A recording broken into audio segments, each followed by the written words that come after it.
السلام علیکم ورحمۃ اللہ وبرکاتہ۔ ہزارہ بھر کی فضا آج کئی دنوں سے سوگوار ہے، اس لیے کہ گزشتہ کچھ دنوں قبل ہی ہزارہ کی ایک بہت بڑی علمی اور معروف دینی شخصیت حضرت مولانا مفتی احمد فراز صاحب رحمہ اللہ تعالی ایک حادثے کے اندر، ایکسیڈنٹ کے اندر جام شہادت نوش فرما گئے تھے۔ اب آپ کے اس غم کا اثر ہمارے دلوں اور سینے سے اترا نہ تھا کہ حضرت مولانا مفتی آصف محمود صاحب آج مورخہ 7 نومبر 2024 صبح تہجد کے وقت اب اس دنیا سے کوچ فرما گئے۔ آپ کا یقیناً اچانک یوں اٹھ جانا اس ہزارہ کی دھرتی کے لیے ایک بہت بڑا علمی خلا ہے، جو یقیناً ایک عرصے تک پر نہ ہونے کے امکانات ہیں، بلکہ آپ یوں سمجھیں کہ ناممکنات میں سے، کیونکہ حضرت مولانا مفتی آصف محمود صاحب ایک بہترین علمی شخصیت کے ساتھ ساتھ اس خطے کے اور اس سرزمین کے بہت بڑے اور نامور خطباء میں سے تھے۔ آپ کا خطاب اول تاخر اتنا شاندار ہوا کرتا تھا کہ لوگ اس کے سحر سے باہر نہیں نکل سکتے تھے۔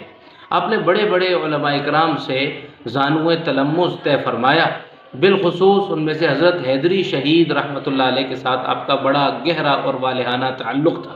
یہی وجہ ہے کہ جب آپ نے اپنے مدرسہ جامعہ ابوبکر سلطانپور کا قیام فرمایا اور اس کا افتتاح فرمایا تو حضرت حیدری شہید رحمۃ اللہ علیہ خود چل کر کے تشریف لائے۔ حضرت مولانا مفتی ابولبابا شاہ منصور صاحب دامت برکاتہم العالیہ آپ کے اساتذہ میں سے، جامعۃ الرشید سے آپ نے تخصص کیا اور جامعہ فاروقیہ کراچی سے آپ نے دورہ حدیث مکمل کیا۔ اس سے پہلے دارالعلوم فاروقیہ راولپنڈی حضرت مولانا قاضی عبدالرشید صاحب رحمہ اللہ سے بھی زانوِ تلمذ طے کر چکے تھے۔ اس کے ساتھ ساتھ آپ کا علمی اور اصلاحی تعلق حضرت مولانا مفتی محمود الحسن مسعودی صاحب دامت برکاتہم العالیہ مظفر آباد والے، ان کے ساتھ آپ کا بڑا گہرا اور والہانہ تعلق تھا۔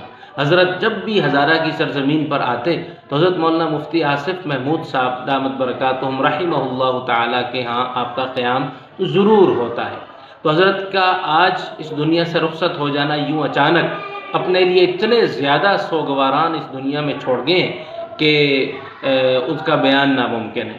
یقیناً یہ سانحہ فاجعہ ہے جو ہمارے اس خطے کے لیے اس کا خلا پر کرنا ناممکن ہے، لیکن کل نفس ذائقۃ الموت، ہر شخص نے اس دنیا سے ایک نہ ایک دن جانا ہے۔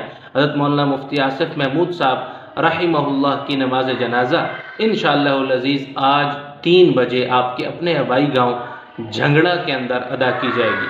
اللہ تعالیٰ سے دعا ہے کہ اللہ رب العزت آپ کو غریق رحمت فرمائے، آپ کی قبر کو کشادہ فرمائے اور آپ کے لواحقین اور سواران کو قبر جمیل نصیب فرمائے۔ السلام علیکم ورحمۃ اللہ وبرکاتہ۔